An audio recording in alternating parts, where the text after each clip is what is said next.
Hey guys, what's up? Welcome back. It's X here, back with another Godforge related video. It's actually here, got the email for the feedback, done all the alpha testing. They did end up closing it off a bit earlier, but I don't blame them. Gives them a bit of extra time to, go through the bugs, get through the all the bits that they were having issues with.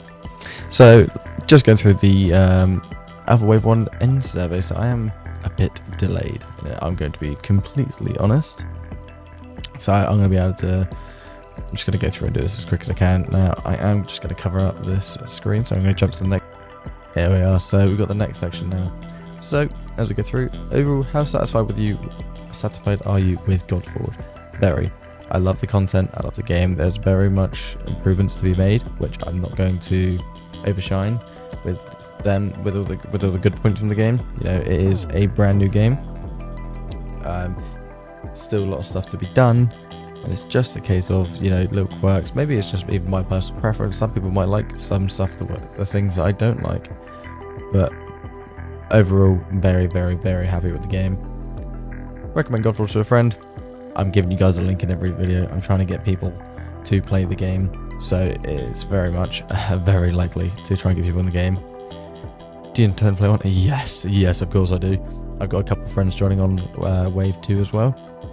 So I'm hopefully going to be doing a few things with them, maybe getting them through the cavern as soon as possible, because Wave 3 is where it's all going down. Each of the following aspects. How satisfied are you with each of the following aspects of Godforge? Alright, technical performance. Game stability, I'm going to have to drop it down to a 2. The issue is there's too many champions causing too many bugs.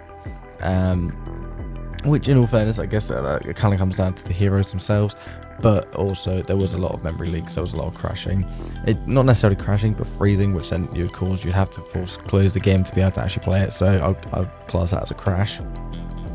Load times, everything was quick, cannot complain about that. I didn't have one single connection stability issue either, so that's going to go up there. But again, overall performance is going to get tanked down. Actually, I'm going to put that down to a 1. I feel like auto-battling is a very key thing.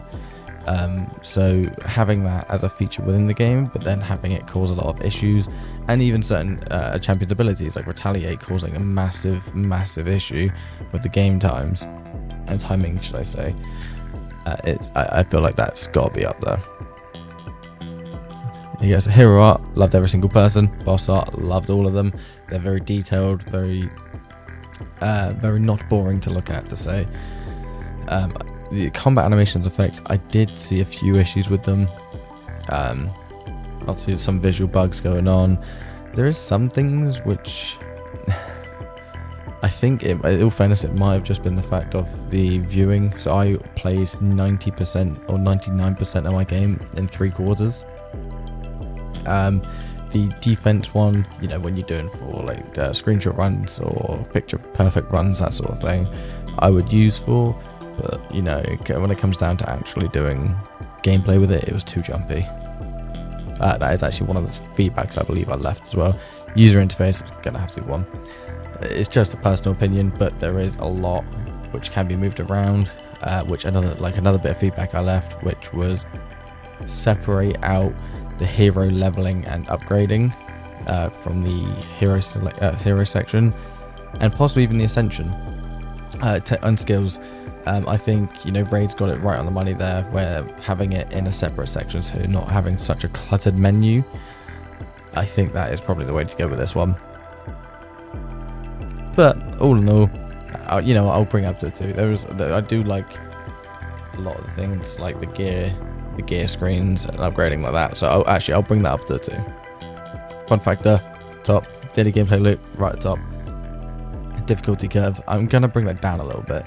I feel like you do hit certain points when you do just get completely stuck. I was stuck for so long on certain things. It might just be because I was not able to quickly adapt to the different levels I was getting to, but just due to timing and the amount of time I could play on the game, and like I mentioned, having a couple of days off, so I think that might have been a playing part factor of it. But it's just for me, I feel like it got a bit too difficult too quickly, especially for the opening levels.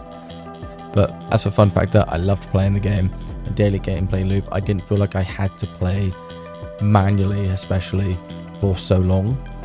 that it caused it to become too time consuming. Like Rage, you kind of have to play, you know, 10 hours a day just to be competitive. But hell, I've got Raid open on the second screen right now, you know. Yeah, I feel like that this game won't have that issue. Combat strategic depth.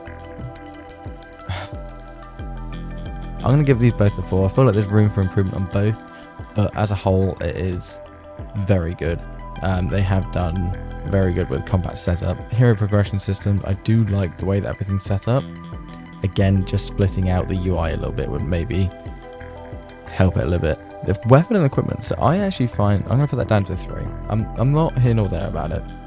I like the UI functionality, I like the imprint system and everything like that. I don't like the fact that you have enchantments, enhancements, and everything for weapons in one section and then everything else through the hero screen. I think putting that together, I do feel like it can be a bit overcomplicated at the minute, but I feel like once people learn a bit more, likewise myself, I think they'll be there. Good variety and choices. There's a lot of different options, even straight off the bat in Alpha Phase 1 before they've even released all this other stuff.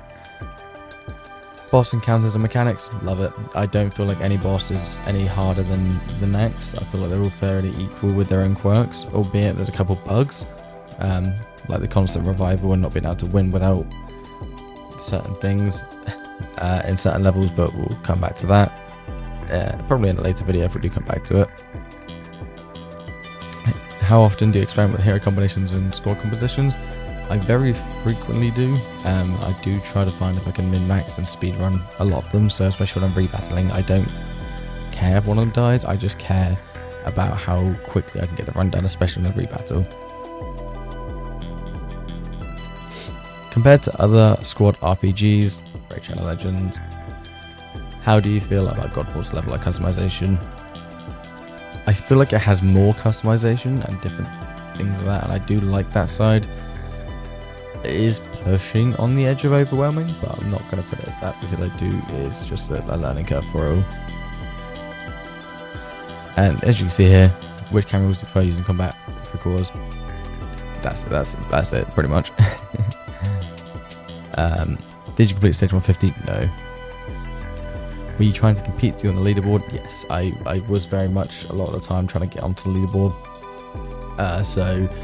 I did do a 4-hour rush where I went from 80 to 135 to try and catch up on time, and yeah, I didn't quite make it because I got stuck on 135, so then I started going for stars, but then didn't have time to 2-star all of it because I didn't have enough gold, which was another thing which was I'm pretty sure was very much brought up by everyone about the amount of gold being an issue versus, you know, it just wasn't enough, especially the amount it was costing you to do your items straight off the bat to do the full testing of the game. I think you needed to get more gold per level at least. There you go. Anything else you'd like to share about your Godforge experience? I think I've logged everything else in tickets, so we'll just go next on that. There we go. Nice and finished. There's a nice quick video. So the Alpha Wave 2 is set to go forward on the 13th of August. I'll leave a link in the description in case you guys do want to try and get your way in on there. It's more likely that everyone's going to be able to get into the Wave 3, which is everyone, just because I don't know amounts, but I know originally they were on about 5,000 for Wave 1. They ended up with 5,700, as mentioned in the previous video. So it could be possible that they go for more than 20,000, but you never know. If you guys enjoyed this video, I'll see you in the next one.